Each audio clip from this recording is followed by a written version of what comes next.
É não, isso. Talvez pode coçar o com bem também. Por exemplo, o Maicon, ele tava gordinho. Eu tava chamando ele de Oceano Atlântico, porque 90% do corpo é de água. Ele tava gordinho, né? E nesse caso, velho, o cara recebeu isso pro bem e o que ele fez? Foi pra academia, fez jejum, emagreceu e aí tá bonitão. O cara chega falando que tá bonitão. Mas aí... Ele soube receber essa crítica e melhorou devido à crítica, entende? Entendi.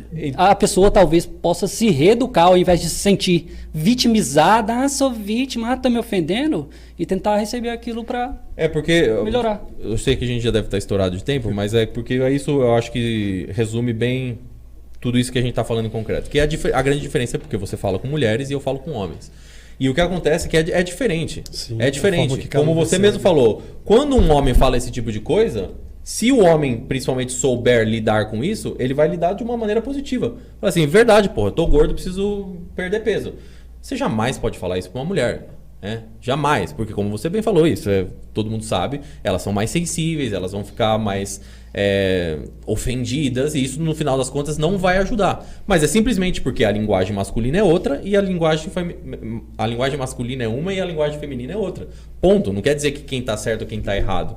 O meu ponto, né, que aí é no sentido de desrespeito, é que a gente não pode basear a nossa métrica de achar que pode falar ou não, porque você acha que vai ofender alguém, porque você sempre vai ofender alguém. Só que daí, nesse caso, que eu entendo também, porque você fala com mulheres, você se preocupa muito mais, venhamos ao caso, que você se preocupa muito mais em ofender as mulheres do que ofender os homens. Tô errado? Eu estou dizendo isso, eu estou defendendo literalmente as mulheres e vou fazer isso. Então, você se preocupa muito mais em polir, como é a palavra que eu estou procurando aqui? Em construir as suas palavras. Você toma muito mais cuidado para não ofender as mulheres do que ofender os homens. Você não tá nem aí. Se tem algum homem assistindo hoje agora e achou que alguma coisa que você falou ofendeu ele, você não tá nem aí, correto? Não está correto. Mas então vamos dizer muito mais as mulheres do que os homens. Você tem um negócio que se é isso, logo é aquilo. Isso é um pensamento binário. Não, então... Você tem a mãe aqui que é o pensamento binário? Claro, sim. Ou é sim ou é não. Só que as coisas são mais complexas. Você consegue dar uma olhada para todo mundo. Eu não tô nem aí pros caras. Claro que eu tô. Sim, eu não quero ofender ninguém. Mas não tanto com mulher. Óbvio, porque quem é que está sendo oprimida dentro dessa sociedade? A mulher, não é o cara. Então eu vou ficar do lado opressor? Não vou querer esse lado, não.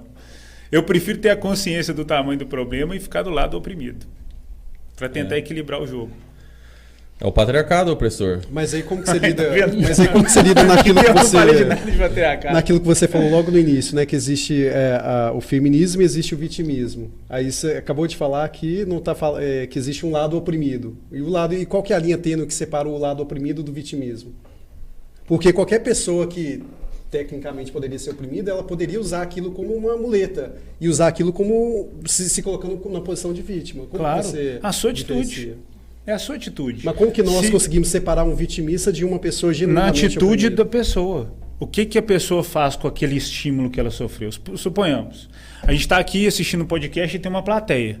E numa dessas falas, alguém ali fala, ai meu Deus, eu não concordo com isso, eu me senti ofendida. Bom, ali tá o vitimismo. É aquilo que você falou. Porque eu falo, alguém se sente ofendido. Então não é essa pessoa que tinha que ser reeducada ao invés da pessoa que está falando? Mas aí é justamente o que a gente está fazendo aqui, cara. São jovens de 17 anos que estão construindo o seu caráter, que estão nos ouvindo, baseado naquilo que a gente é. Porque é isso que eles querem se tornar. Que o cara fala, já sei. É essa que é a linha. E é esse cuidado que a gente tem que ter. Essa pessoa, igual você está falando, cara, eu estou falando livremente, eu não gosto desse tipo de mulher. Você tem todo direito de falar isso. Ninguém tem direito de se ofender com isso. O ponto que eu estou defendendo e o reflexo do que a gente está falando. Esse pensamento ele é muito mais profundo do que a gente acha.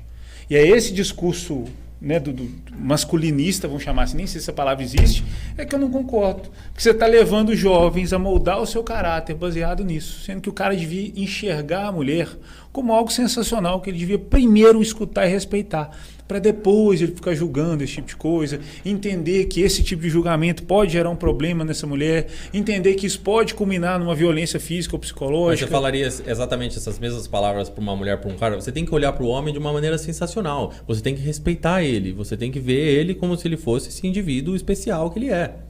Eu falo para a mulher que ela tem que levar esse jogo a sério, que ela não pode entrar desarmada, que isso não é brincadeira.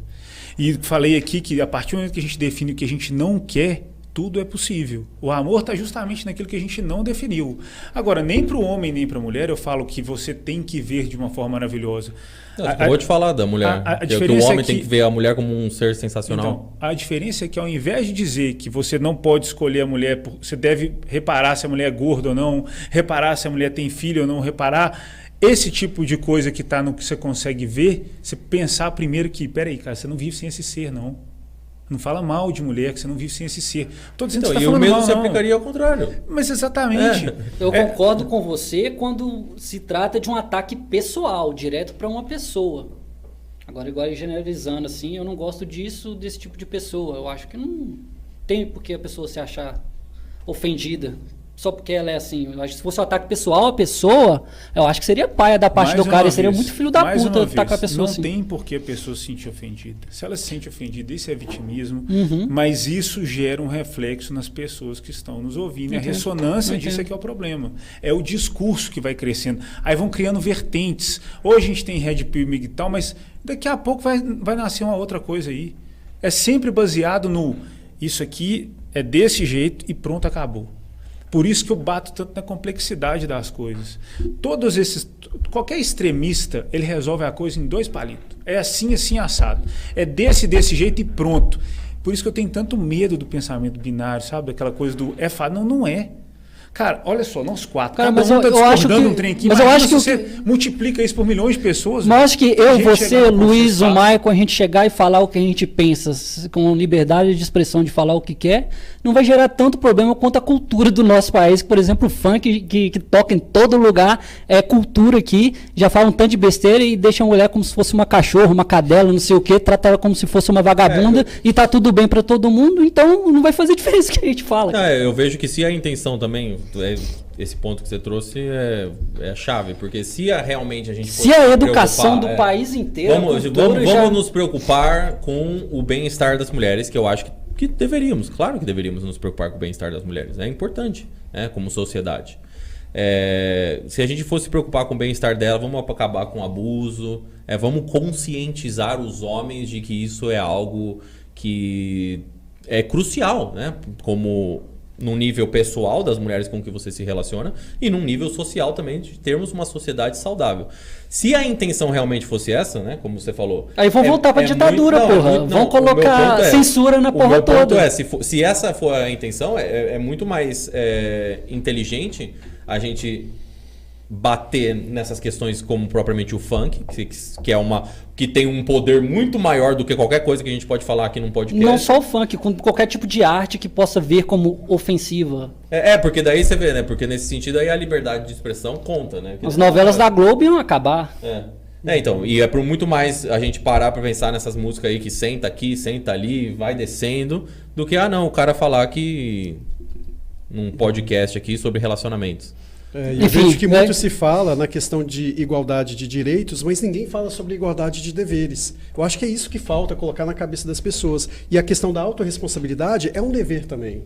Então, eu sou responsável pelas minhas emoções. Aquilo que você me falar, se aquilo for verdade, por que eu vou ficar ofendido? E se aquilo que você me disser for mentira, muito menos eu vou ficar me ofendido por conta disso. Vão dar aula de filosofia para todo mundo. Essa responsabilidade é que faz toda a diferença aí para diferenciar pessoas maduras de pessoas mimadas, crianças. Então é isso. Porque igual foi dito aqui no começo, às vezes pode ter homem e mulher, mas não fisicamente falando, mas na cabeça são crianças mentais. Então acho que é essa a diferença, isso que muda o jogo. Vamos começar a falar também de deveres, igualdade de deveres, não só igualdade de Cara, direitos. Eu concordo com o ponto de coisas que os dois falaram, eu achei excelente. Mas enfim, galera, comenta aqui. Todo mundo, a sua opinião, vou saber a opinião de vocês. Quero ver os seguidores do Titi, os seguidores do Luiz Cavalcante, o Semi-Mix, comentando aí também a opinião de vocês. Infelizmente o nosso tempo aqui se esgotou. E a gente podia ter entrado nas polêmicas logo no começo. Véi, tem coisa demais pra falar ainda. Quem quer a segunda parte, comenta aí que a gente vai ter a segunda parte. Inclusive com a participação de vocês no chat, porque dessa vez não teve nem tempo, né, de ler as perguntas de vocês. Então, obrigado, cara. Obrigado, Titi, por ter vindo. Obrigado, Luiz. Obrigado pelo convite. É muito bom ver o encontro de vocês dois. São gigantes aí nas redes aí, ensinando sedução para os homens, relacionamento para as mulheres, e é massa demais, vocês sempre são muito bem-vindos aqui. E vocês já falaram aí, né, que talvez vocês podem combinar entre produzir conteúdo para ambos, né, juntar os homens e as mulheres aí das duas partes e fazer um bem bolado, bem bolado aí, um network. Então vai ser legal demais isso. E é isso, passo a bola para você, Maicon. Não, é satisfação demais tê-los aqui novamente. Sempre é um papo que rende bastante, que poderia render horas e horas e horas. Com certeza, futuras oportunidades nós teremos aí.